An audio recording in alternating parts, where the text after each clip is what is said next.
quiero darle la bienvenida a quien hoy nos va a acompañar para poder conversar un poco y además estamos empezando la semana, una semana donde se definirá posiblemente el destino de nuestro país.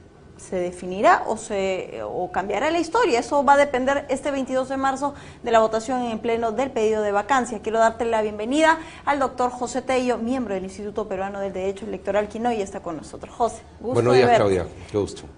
Bien, estamos a días de que pueda definirse nuevamente el destino de nuestro país en un pleno que ha votado ya en favor de este pedido de vacancia. Fueron 87 votos. Esta primera lectura matemática, ¿te da, José, algún mensaje detrás de líneas? Que simplemente la cosa es incierta, como lo fue la primera vez. Recordemos que hay una movilidad de voto muy importante, ¿no? Una cosa es votar para que el pedido de vacancia prospere, se coordine el día y la hora de la vacancia, o sea, que se discute la vacancia, y otra cosa es la votación en sí misma. Sí. Entonces, la verdad habría que ver el tema con bastante prudencia porque nada está dicho. Y en efecto, esto es casi, ya parece ser el paradigma a seguir durante los últimos meses. No sabemos ciertamente qué puede pasar. De lo que sí podemos tener certeza es que cada día que pasa tenemos más destapes, más información que arrinconan mucho más al presidente, que lo deslegitimitan moralmente y que a grandes luces sigue perdiendo el rumbo. ¿Qué te parece precisamente este informe de la UIF? Un informe que más allá de brindar información o no, ha perdido su carácter de reserva y eso pone nuevamente a Rosa Bartra como presidenta de esta comisión, generando polémica, generando suspicacia, porque se le ha cuestionado durante este tiempo de presidencia, asumiendo que ella no puede ser juez y parte de un proceso, porque Peruanos por el Cambio ha señalado que esto forma parte de una venganza política y de que Fuerza Popular se ha dedicado todo este año, todo este tiempo a tratar de arrinconar al presidente. Lo que ha quedado bastante claro ayer por las declaraciones que ha hecho Sergio Espinosa es que este pedido de información, que es una información que maneja la UIF local, que no la maneja, digamos, a nivel internacional, o mejor dicho, que no la hizo pública la información que había a nivel internacional, fue efectivamente entregado a la congresista Bartra en su calidad de presidenta de la Comisión Investigadora de Lavajato. Ahora, lo han filtrado. De verdad que está mal, no está bien de que esas cosas ocurran, ¿no? O sea, es como cuando, por ejemplo, se estaba dando el proceso de la inconstitucionalidad de la famosa ley Mordaza respecto de la imposibilidad de que los congresistas puedan renunciar a su bancada, recorremos un poco, ¿no? Sí. Y un voto del Tribunal Constitucional fue filtrado también por el congresista Gilbert Violeta. Entonces, estas cosas, y poniéndose muy objetivos, estas cosas no hacen bien al Parlamento, porque ya nosotros vemos de que existe una falta de responsabilidad y de seriedad. Esa información reservada. ¿Tú crees que esto se debe de asumir de esta manera como una falta de responsabilidad o es momento, en la etapa de investigación, más que de investigación, José, de conmoción social, política en la que nos encontramos, que todas las informaciones pierdan el carácter de reserva para que de una u otra manera eso obligue al presidente a tratar de responder, a tratar de disipar un poco las dudas que generan esta nueva investigación? Él se ha presentado a la Comisión Lavajato, 8 horas ha estado conversando con esta comisión. ¿Te parece que deba también ser expuestos estos audios? Se han filtrado 2 o 3 el día de ayer a propósito de esta visita. ¿Te parece que debería ser ya público? Creo que eso es lo que ocurre y lo hemos discutido en muchas ocasiones cuando se restringen ciertas cosas. Han podido ir y llevar los audios de manera normal, regular, grabar la presentación del presidente, muy importante, dicho sea de paso, y verdaderamente tratar toda esa información con la reserva del caso, ¿no? Pero reitero, es bastante ligero lo que está ocurriendo porque ya forma parte, digamos, más que de una investigación objetiva, está formando parte de lo que ya es el ida y vuelta político, ¿no? Que es el ataque y el contraataque y vamos en esa dinámica tan complicada que toda la vida pues se da a nivel parlamentario. El Parlamento es conocido como la arena política en cualquier lugar del mundo. Siempre la Cámara de Diputados, y es lo que tenemos nosotros acá con el Parlamento actual, es una Cámara candente donde este tipo de cosas se dan. Por eso también, y sería bueno tomar en cuenta eso para un debate más a futuro, no tan lejano, digamos el próximo año, el 2019, el 2020, pensar pues en una bicameralidad, ¿no? Porque estas cosas se tienen que manejar con mucho más, menos, digamos, con más filtro, por decirlo de alguna manera, ¿no? Es muy importante de que a raíz de toda esta situación política veamos ese futuro cómo mejorar nuestra representación parlamentaria, ¿no? Bueno, José, este 22 se va a definir y mira, las votaciones al final traen sorpresas. ¿Crees que sea una de esas sorpresas el hecho de que a los Avengers se puedan sumar más congresistas de Fuerza Popular que en este momento parece ser que podrían dar ese salto? Miguel Elías se abstuvo en esta votación. Eso también tiene un mensaje detrás, ¿tú crees? Porque los Avengers estos últimos días han estado diciendo, bueno, esperen, porque ese día de la vacancia vamos a tener una sorpresa. Ellos ya han anunciado que aproximadamente 10 congresistas de Fuerza Popular estarían a nada de poder sumarse a este bloque, al de Kenji. Es probable y nada está dicho. Y si se da, bien, o sea, al final estamos viendo de que en Fuerza Popular ha habido una falta de capacidad de mantener cohesionado este grupo, a pesar que hay una norma que desincentiva, ¿no? Mejor dicho, le complica el trabajo parlamentario a aquellas personas, a aquellos congresistas que se retiran de sus bancadas o que son expulsados de sus bancadas. Entonces, nada se arregla con normas, eso ya quedó demostrado claramente. Se puede sacar 1000 normas, pero si es que estas no tienen el nivel de legitimidad y realmente no responden a una realidad, vemos lo que vemos. Entonces, definitivamente este bloque puede incrementarse, no sé si 10, por ahí que 5, o no lo sabemos, ese día lo vamos a ver. Definitivamente también, por otro lado, el Ejecutivo está jugando un partido aparte, se están haciendo denuncias de preventas, de una serie de favores a cambio de comprar los votos a favor de Pedro Pablo Kuczynski, presidente. No hay que escandalizarse, es algo que ocurre en cualquier lugar del mundo. Claro, porque él está intentando salvar su puesto, ¿no? No, y es algo más o menos un común denominador cuando se trata de la relación entre Ejecutivo y Legislativo, sobre todo en situaciones tan, o sea, tan... ¿cómo decirlo?, tan severas, tan complicadas como esta, ¿no? En un país presidencialista estamos a punto de ver una vacancia presidencial, si es que se llega a dar, o por lo menos el proceso en sí mismo ya deja un sinsabor, ¿no? O sea, deja una sensación como de que, miren lo que estamos y podría haber una tercera y una cuarta y esto no se va a componer, ¿no? Vamos de plano a lo que ha sido este informe, la información que todos los peruanos han podido presenciar los últimos días. Pedro Pablo Kuczynski, José, en este momento, ¿de qué manera o qué argumento tendría que él armar para que pueda traerse abajo esta información que a todos no nos termina de convencer? Donde además está involucrado Gilbert Violeta a través de depósitos. De verdad, los memes son muy graciosos, ¿no? En cuanto al sueldo del chofer y tal.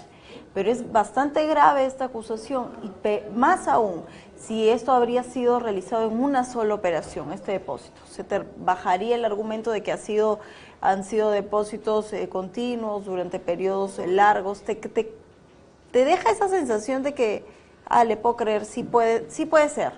¿O definitivamente crees que se ha equivocado en tratar de salir a defender estos depósitos con esos argumentos? La verdad, no me convence. En lo personal no me convence y creo que a muchos peruanos tampoco. Pero habrá que escuchar mayor claridad del presidente. Y es algo que permanentemente venimos invocando, ¿no? Porque se quiere mayor precisión sobre todas estas cosas, ¿no? Él, digamos, no está haciendo nada claro, no está delineando adecuadamente, y no es que uno pueda tener un prejuicio respecto de, o ya lo sentencie de plano como de que cometió actos de corrupción o en todo caso incompatibilidad de intereses, ¿no?, respecto a lo público y lo privado. Acá lo que ocurre, ¿no?, y eso sí hay que tener bastante cautela, es el presidente no está siendo claro y por ende, al no ser claro, no está marcando esa distancia respecto a estos actos que son cuestionables. Entonces, definitivamente, como te mencioné hace un rato, puede haber un tercero, cuarto, quinto pedido de vacancia, porque la vacancia presidencial responde a un proceso de control político. Por supuesto, José, precisamente eso, o sea, vamos a mantener esta inseguridad todo el tiempo porque no nos queda duda que va a seguir saliendo mucha más información porque esto es un proceso largo de investigación.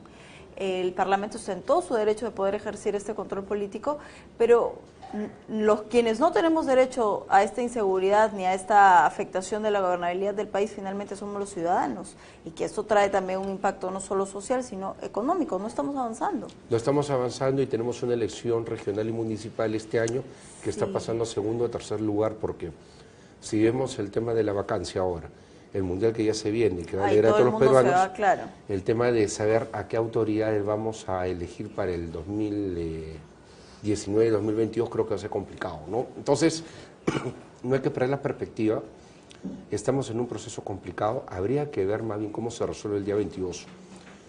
Si no vacan a Pedro Pablo Kuczynski, debería haber un acuerdo de gobernabilidad entre todas las fuerzas políticas. ¿Tú no te atreves a decir qué puede pasar ese día? ¿Sientes que va a proceder, no va a proceder? No, hay que ser cautos. Por ahí que lo vacan, por ahí que no. Pero si no lo vacase, primero él tiene que aclarar, por lo menos a la ciudadanía, ¿no? Y también a las principales fuerzas políticas, cuál es su situación respecto del caso Lavajato. 1. 2. Tiene que darse verdaderamente un acuerdo entre todas las fuerzas políticas, algo parecido a lo que fue el acuerdo nacional en la época del presidente Toledo. Pero en este caso, haciendo un deslinde de la clase política respecto a lo que es la corrupción y sobre todo que no van a ayudar a que haya impunidad con la corrupción. Eso es muy importante.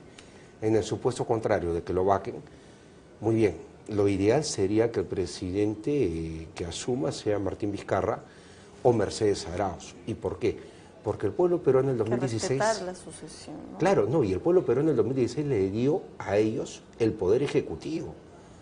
Entonces están de alguna otra manera más obligados con el Perú que con Pedro Pablo Kuczynski a llevar adelante un gobierno que se escogió una terna, se escogió presidente y vicepresidentes.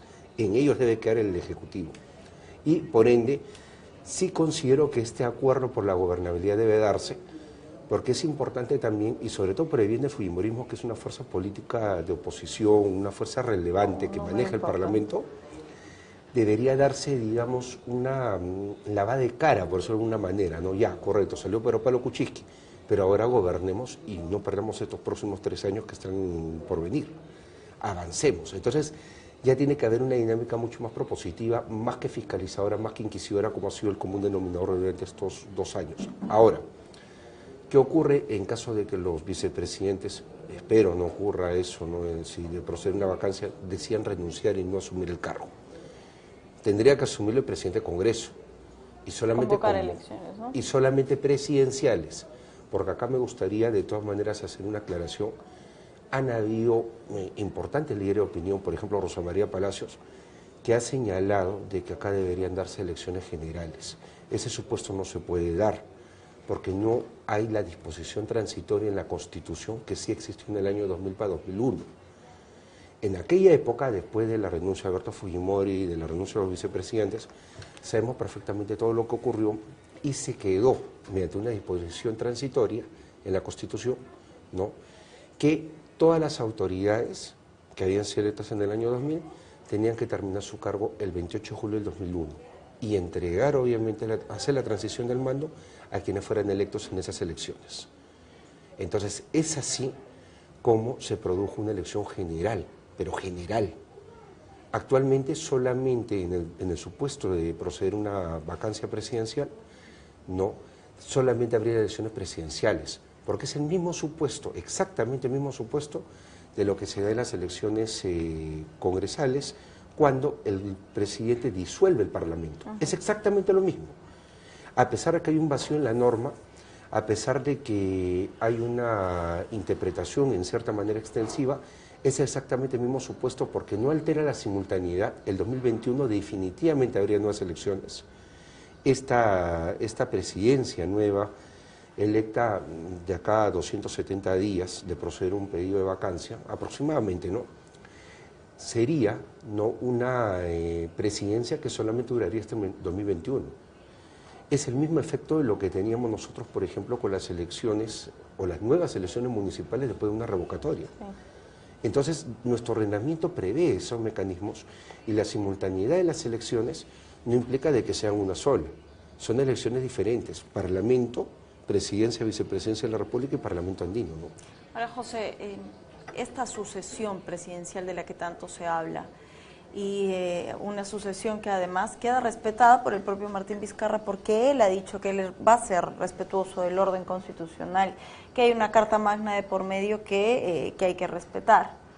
Pero a quien no le queda claro ese respeto parece ser al presidente Kuczynski, porque él tiene, no sé qué término usar, porque da declaraciones y dice, bueno, yo me voy y se van todos. Se va Mercedes Arauz, se va Martín Vizcarra, entonces estamos rompiendo el orden constitucional. Es bastante, siempre el presidente ha sido muy, en ese sentido, muy hepático a veces, ¿no? Ahora, se habla de una traición, José. No la Se hay. habla de una, exacto, esta traición que ¿crees que quedaría confirmada si Martín Vizcarra asume, si no asume? ¿Cuál debería ser su posición? Mira, como abogado, siempre he sido crítico del falso espíritu de cuerpo. Te lo digo, el falso espíritu de cuerpo no funciona. Si viene por el lado de los médicos, de los policías, de los propios colegas, no funciona. Acá hay una situación complicada, el presidente tiene una situación complicada, el mecanismo constitucional de la vacancia está previsto en el ordenamiento, la votación del 2016 dio una terna ganadora, presidente y 2 vicepresidentes, están a cargo del Ejecutivo y tiene que haber un orden constitucional. Seguido, acá no puede haber una renuncia de parte de los vicepresidentes, como ayer también manifestó, por ejemplo, Gilbert Violeta, no puede haber una renuncia porque, entre comillas, habría ciertos problemas con el proceso de vacancia. Siempre se le puede encontrar un punto y coma a este tipo de cosas, siempre se puede encontrar alguna, digamos, observación a un proceso de vacancia y siempre se puede tratar de legitimar al mismo. Pero lo que existe acá es una situación real. El Ejecutivo está peleando voto a voto, es legítimo que se logre hacer negociaciones con diferentes bancadas, incluso ayer surgió lo de APP, ¿no? Alianza por el Progreso, que incluso se mediatizó el tema. Pero bueno, es legítimo. Ellos ahora tienen hasta el 22 para salvar a Pedro Pablo Kuczynski. Si lo salvan, perfecto, bien por ellos y sigan gobernando, pero tomen en cuenta el aclarar las cosas y buscar una gobernabilidad o un acuerdo de gobernabilidad con las otras fuerzas políticas. Pero si es vacado, tendría que asumir Martín Vizcarra o Mercedes Arauz la presidencia de la República. Bueno, estaremos atentos, por supuesto, a este 22 de marzo, donde se vuelve a definir la dirección de nuestro país. José, hay algo importante también, que es esta orden de impedimento de salida del país para el señor Yoshiyama, el señor Bedoya y Ricardo Briceño, expresidente de la CONFIEP. ¿Te parece oportuna la medida? Bueno, el pedido ha sido acogido por el célebre juez Concepción Carguancho. Creo que va a trascender como uno de los personajes del año, sinceramente, pero está bien sustentado por Domingo Pérez, ¿eh? Porque si uno ve más o menos la hoja de ruta, la frecuencia de viajes, la conexión, por ejemplo, que había entre Bedoya y Yoshiyama en algunos viajes puntuales, ¿no? Y además también en cierta medida algunas actitudes que ha advertido muy bien y ha documentado muy bien Domingo Pérez durante los allanamientos, ¿no? Se podría entender de que este pedido está bien formulado y atendido también de una manera proporcional, ¿no? Porque el señor Carguancho, con el mayor respeto del magistrado, ¿no? No ha dictado una prisión preventiva, ¿no? O sea, ya ha sido ahora simplemente un impedimento de salir del país, lo cual creo que es bastante proporcionado, ¿no? A propósito de esta prisión preventiva, han pasado 8 meses de que la expareja presidencial, Osumala Heredia, están cumpliendo precisamente esta sanción. ¿Te parece ser que la prisión preventiva quedó totalmente desconfigurada en nuestro país como una medida que en este momento no, lo único que trata es de devolverle la confianza al ciudadano porque deficiente es el sistema? Y le ha quedado solo esa opción a Carguancho, ¿crees tú, para decir, bueno, si estamos funcionando, estamos avanzando, prisión preventiva? ¿Tú sí lo consideras un juez canero o no? Bueno, la fama se la ganó él solo y a pulso. Pero el detalle está en que con la pareja presidencial, ¿no? Humala Heredia, ahí hubo una cuestión de exceso en cierta medida porque dieron ellos las garantías en su momento de que no iban a abandonar el país ni tampoco iban a eludir a la justicia. Ellos sí dieron garantías, Me parece que el hecho de que Nain Heredia haya regresado del trabajo de las Naciones Unidas, se haya quedado sometida a la justicia nacional y además también Ollanta Humala, dieron las garantías necesarias y por ende no son personas que no debieron haber tenido una prisión preventiva, han podido llevarlo bajo otro tipo de restricciones, como por ejemplo lo que ocurrió ahora con Yoshiyama Bedoya, ¿no? El tema está en el supuesto poder político que ellos habrían tenido, pero sabemos también de que venían bastante alicaídos al respecto, ¿no? En fin, ahí creo que sí hubo un exceso y pudo haber habido un tratamiento distinto. Pero al final hay que ser respetuosos también, por más que uno, digamos, haga comentarios o apreciaciones respecto de la labor del juez Carguancho, hay que ser respetuosos de su magistratura. Es un magistrado y lo que muchas veces no se entiende en este país es que un juez, y en particular un juez penal, tiene la decisión sobre la libertad o no de una persona. Es una persona con mucho poder, más poder en algunos casos que aquellas autoridades políticas de las que siempre hablamos. Un juez tiene un poder enorme, enorme, pero bueno, esperemos también un uso responsable, ¿no?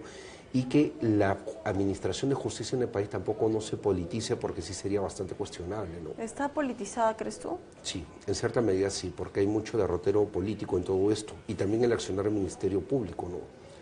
Siento, pero también han sido víctimas de ataques políticos. El tema está en que ellos también reaccionan de manera grupal muchas veces, ¿no? O sea, los jueces y fiscales son muy corporativos cuando se trata de ataques hacia cualquiera de ellos, la institución misma, ¿no? Si hacen un espíritu cuerpo, puede estar equivocado o no, pero si lo hacen.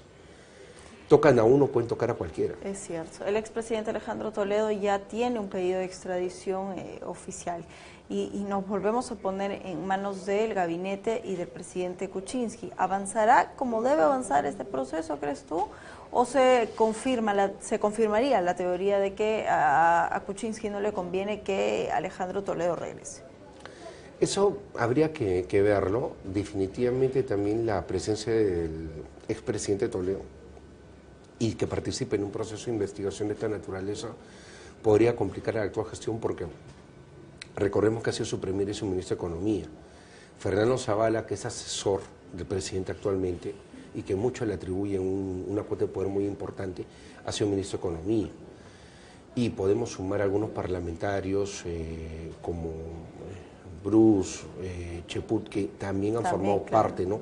Y personas que en su momento estuvieron cercanas, pero después se han alejado ahora del actual presidente, que me refiero a Rospiliós y Basumbrío. Todo ese grupo también tuvo una participación en el gobierno de Toledo. Entonces, habría que ver en qué medida no todo esto se puede dar respecto a una complicación. En particular en los casos que involucran a Lavajato, o sea, determinadas obras en las cuales habría habido una venia de economía y finanzas y de PCM, ahí el asunto sí resulta ser algo complicado. Si el presidente Toledo estuviese acá, quizás podría aportar un poco a estas investigaciones, o bastante también, ¿no? O sea, habría que ver eso. Ya ha dejado también la pauta marcada Elian Kapp, ¿no? Ella tuvo un mensaje directo y a la yugular para el presidente Kuczynski de: yo sé lo que hiciste la última vez. ¿Los hace cómplices además, tú crees? Bueno, lamentablemente, pues, cuando uno duerme tranquilo con su conciencia, quizás estas cosas no lo afectan, pero se nota mucha perturbación en el lado del oficialismo, particularmente el mismo presidente, que, como lo ha señalado hace un rato, en algunos casos ya está perdiendo hasta perspectiva de lo que dice, ¿no? O sea, está siendo bastante confrontacional, o se le ve ya muy iracundo, ¿no? Hepático. Entonces, habría que dimensionar estas cosas. Lo que sí queda claro es que tenemos ahora una sensación, una mala vibra en torno a esto. Sí. Los ciudadanos percibimos que acá hay cosas que están mal, y eso no ayuda, porque tenemos un presidente que se está deslegitimando cada vez más. Entonces sí habría, ¿no?, que prever, ¿no?, un escenario, digamos, el 22, que por ahí no sale lo de la vacancia, si se mantiene, pero sea lo que se resuelve ese día, no tiene que haber un golpe timón, ¿no? Como te decía, si el presidente no es vacado, tiene que aclarar y buscar una gobernabilidad en consenso con las demás fuerzas políticas. Aclarar su situación y buscar la gobernabilidad. Y si es vacado, tiene que hacer una sucesión natural, y de todas maneras tiene que haber un acuerdo por gobernabilidad. Porque lo que sí es importante destacar es, Puede venir el Mundial, pero este año escogemos autoridades regionales y municipales. No podemos nosotros seguir con una agenda nacional que nos distraiga o que nos genere un desánimo colectivo respecto de un proceso tan importante que sea cada 4 años. Y además, tenemos que ver que como país necesitamos crecer, necesitamos impulsarnos. Y la verdad, esta crisis política ya de 2 años no está ayudando en nada.